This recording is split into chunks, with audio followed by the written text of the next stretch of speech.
Moises ကန်စီလိုမပါရင်ကန်ကိုမကန်တော့တဲ့ Chelsea တကယ်ကိုအဆက်ရပွဲရှုံးပွဲမှာတကယ်ကိုစိတ်ပြတ်ဖို့ကောင်းပါတယ်မနေ့ညက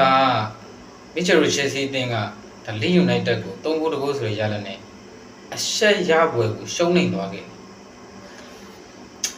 အဲ့တော့ဒီရှုံးကြောင်အရှိနှစ်ပွဲကကောင်းထားသမျှတွေအကုန်လုံးကတဲတဲရည်သွန်းဖြစ်သွားတယ်ပေါ့နော်အဲ့တော့တခြားအသင်းဖန်တွေဖန်ဘေးတွေပေါ့နော်တခြားအသင်းဖန်ဘေးတွေဝိုင်းပြီးတော့ဒါလှောင်တော်လဲခံနေရခေါင်းတော့မဖော်နိုင်မစ်ချယ်ကဒီအာဆင်နယ်အသင်းကနောက်ပွဲတွေမှာခက်ခဲနိုင်တယ်လို့ပဲပြောရသေးတယ်ပေါ့နော်မစ်ချယ်လို Chelsea ကစပြီးတော့နော်တကယ်ကိုစုပ်ပြတ်နှုံချတာပါတကယ်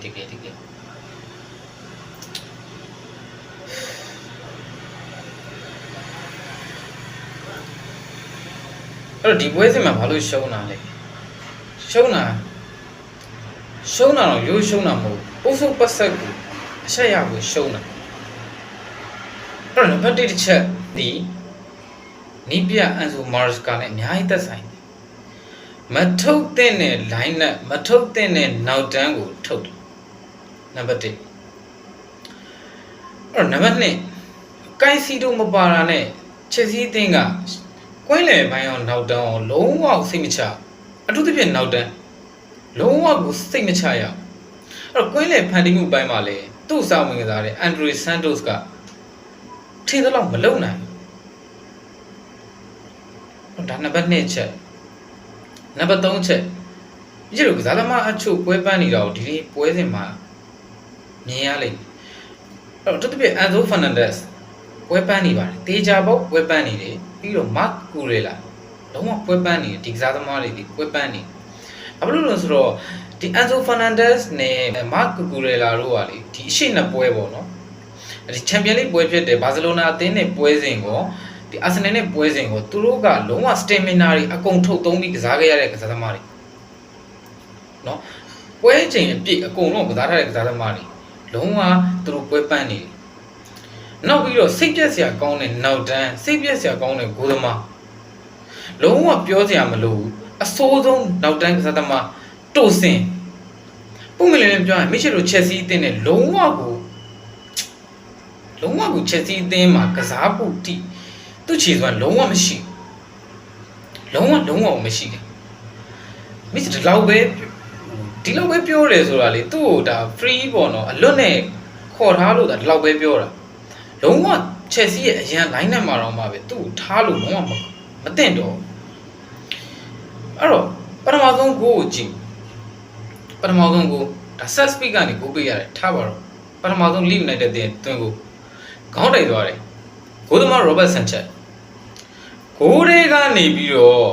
ခေါင်းတိုက်ကိုကာကွယ်တယ်တဲ့ကိုယ့်ရဲ့ဂိုးစီးရဲကနေပြီးတော့ဘောလုံးကိုပုတ်ထုတ်တယ်အဲ့တော့ဘောလုံးကအပြင်မရဘူးဂိုးထဲဝင်တယ်ထားနံပါတ်1လာပါပြီဒီငနွားသား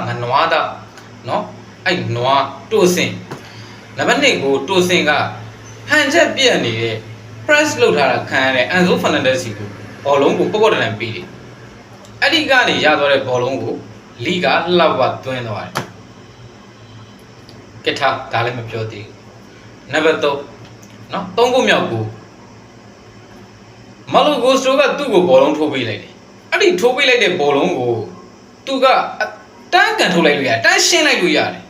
မရှင်းဘဲနဲ့ဘာလုပ်လဲဆိုဘာမှလည်းမလုပ်ဘူး4ကန်နဲ့ဘာမှလုပ်လို့သူ့စီကနေပြီးတော့တိုင်မဲ့ကစားမအတားလေးဘောလုံးကိုယူသွားတော့ तू ကအင်းယူပါဘာမှတော့မလုပ်ဘူးဖောင်းမောတော့ထပ်မလုပ်နိုင်ဘူးဒါတော့ तू ကဂိုးသွင်းခံရတော့ तू ကတော့ပေါက်ကွင်းနေတယ် Robert Sanchez မို့လို့ကျွန်တော်ဆိုလို့ရှိရင်ပြေးထိုးလာတေချာဘောကိုပြေးထိုးမှာနောက်တိုင်းမှာဒီ final သက်ဆုံးကြီးလုံးဝမထိတ်တန်ဘူးအဲ့တော့မစ်ချယ်လိုဘယ်လိုပြောတကဘာလုံးကလည်းတည်တယ်တကဘာလုံးမှာရှိတဲ့ Chelsea အသင်းပရိသတ်တွေလည်းတည်တယ် Chelsea အသင်းကစားသမားတွေဟောင်းနေအားလုံးလည်းတည်တယ်ဘောလုံးပန်းတစ်တွေအားလုံးလည်းတည်တယ်ဘောလုံးနဲ့ပတ်သက်ပြီးတော့ဒီဝေဖန်သုံးသပ်တဲ့လူတွေအားလုံးကတည်တယ် Chelsea အသင်းဒီချန်ပီယံပြေးလန်းပေါ်မှာနော်ချန်ပီယံစုတိုက်ပွဲဝင်နေတဲ့အသင်းနဲ့မပါဘူးချန်ပီယံပြေးလန်းပေါ်ရောက်ဖို့ အတွက်ဆိုလို့ရှိရင်တော့မှာပဲ worklet စန္ဒဘက်တယောက်ကမဖြစ်မနေလို့လေဒါကိုအသင်းပိုင်ရှင်တော့ပူလီတော့လည်းတိတယ်မတိမဟုတ်တိတယ်သူတို့ကပြီးခဲ့တဲ့200ဒီလုံးမှာဒီနောက်တန်းအတွက်ပေါင်တန်း100ကျော်တုံးထားတယ်ဆိုပြီးတော့လက်တွန်နေရဒီဟာကိုတုံးဖို့ Wesley Fofana ဘာရီဟာရှိ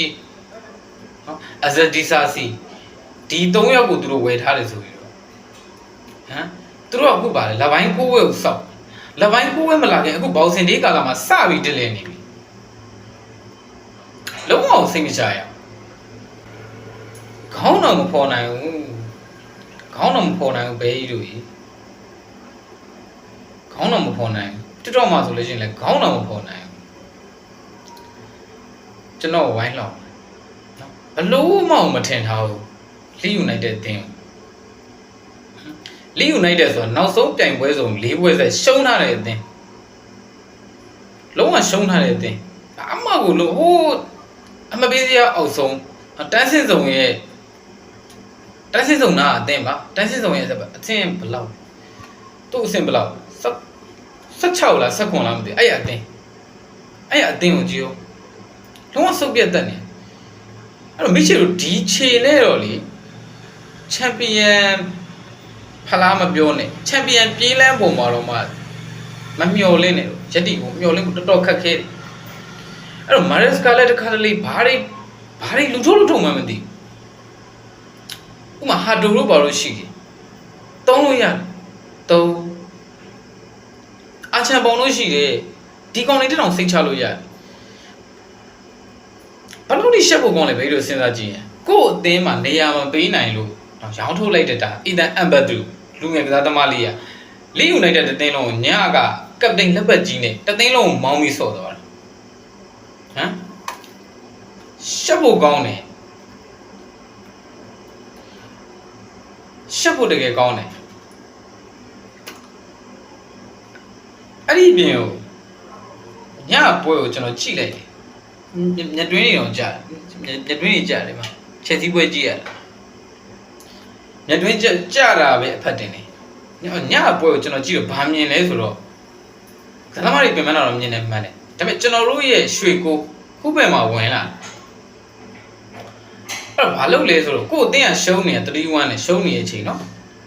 ကို့ဘက်မှာနဲ့အီတန်အမတူနဲ့ဖောင်းဘောလေးဖြစ်တယ်ဖက်လဲတကင်အေးဆေးပဲမဟုတ်လေအဲ့လောက်ကြီးရေခဲတုံးကြီးဖြစ်နေတာအဆင်မပြေဘူးလေကို့အတင်းက3-2နဲ့ရှုံးနေရလေမင်းတို့ကနည်းနည်းတော့ဟန်ဆောင်ပါတော့ရှိရမှာအေးဆေးပဲအဲ့တော့အများကြီးလိုအပ်ချက်တွေရှိသေးတယ်ကျွန်တော်တို့ကမှားပြီးတော့အရှိမဒီအာဆင်နယ်တို့မန်စီးတို့နဲ့တွားပြီးတော့ကျွန်တော်တို့ကတန်းတွားညှိကျင်နေတာပုံစံကောင်းလေးချင်းချင်းလာပြီဆိုပြီးတော့တောက်ရှက်တွေပါလုံးကွယ်ခေါင်းတော့မဖွန်နိုင်ဘူးဗီဒီယိုလုပ်ဖို့တော့မှပဲမနှဲကိုစဉ်းစားပြီးတော့မရှိမျက်နှာပြပြီးတော့ပြောနေရတော်ပြောသမျှလည်းခံနေရ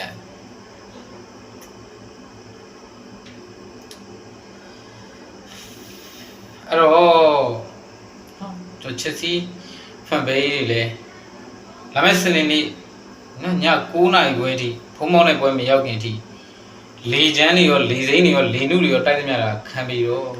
မိချေလည်းခေါင်းမဖော်နိုင်တော့မိချေလည်းခံရတော့ခုလည်းခံနေရတယ်အဲ့တော့မိချေကောင်လေးကိုလည်း like and follow ပဲဖြစ် like and subscribe ပဲဖြစ်ပေါ့နော် TikTok မှာဆိုလို့ရှိရင်လည်းမိချေဆိုပြီးတော့မိချေကောင်လေးရှိပါတယ်အဲ့တော့ YouTube ကနော်ဘောလုံးအားကစားကိုချစ်မြတ်နိုးကြတဲ့ဘေးကြီးတွေအားလုံးမိချေအကောင့်ကို like and subscribe လေးပဲကူညီပေးလို့ရပါတယ်လို့เนาะမိချေကဘာအပြည့်စုံသေးပါဘူးတာမန်အခြေခံလူတန်းစားတစ်ယောက်ပါအလုပ်လေးတစ်ဖက်လုပ်ရင်းနဲ့လောက်ကပြန်ရောက်လာလို့အခုညဘက်လေးရောက်တဲ့အခါမှာဗီဒီယိုလေးကိုဖန်တီးရတာပေါ့เนาะတနေ့ကုန်ကိုလေးလာစေရတော့လို့အားတဲ့အချိန်မှာလေးလာတယ်မနက်မိုးလင်းထားတဲ့အချိန်မှာလည်းမိချေလေးလာထားပြီးသားပေါ့เนาะအဲကြောင့်မလို့တချို့တွေကပြောတယ်မိချေဘာတွေပြောနေရလဲပေါ့ဟုတ်တယ်ဘာတွေပြောနေရလဲတချို့ဒီမှာဆိုကိုခန့်တို့ကိုဝေတို့ရှိရလေနောက်ဘောလုံးနဲ့ပတ်သက်ပြီးဒါတော်တော်များလည်းသိတယ်ကွန်မင်းထွန်းတို့ဘာလို့ဆိုလဲရှိအဲသူတို့ပြောတဲ့ပုံစံနဲ့တော့မိချေနဲ့ရှင်းလို့မရဘူးလေမိချေကသူတို့ကအစတည်းဆိုမိချေကတစားဘာမှသူတို့တော့ဘာမှ analyze လုပ်ဖို့မိချေမှာအချိန်မရှိဘူး အဓိကအချိန်ပါမိချေအလုပ်တစ်ဖက်နဲ့မို့လို့နောက်ပိုင်းကျရင်တော့မိချေကအလုံးနားပြီးတော့တစ်ဆိုင်မဲ့လေးနဲ့လုံသွားမှကျိုးသွားတော့မှဖြစ်ပါတယ်เนาะအဲ့တော့မိချေကိုကုညီပေးကြပါအောင်အဲ့တော့အားလုံးကိုပြောရင်းနဲ့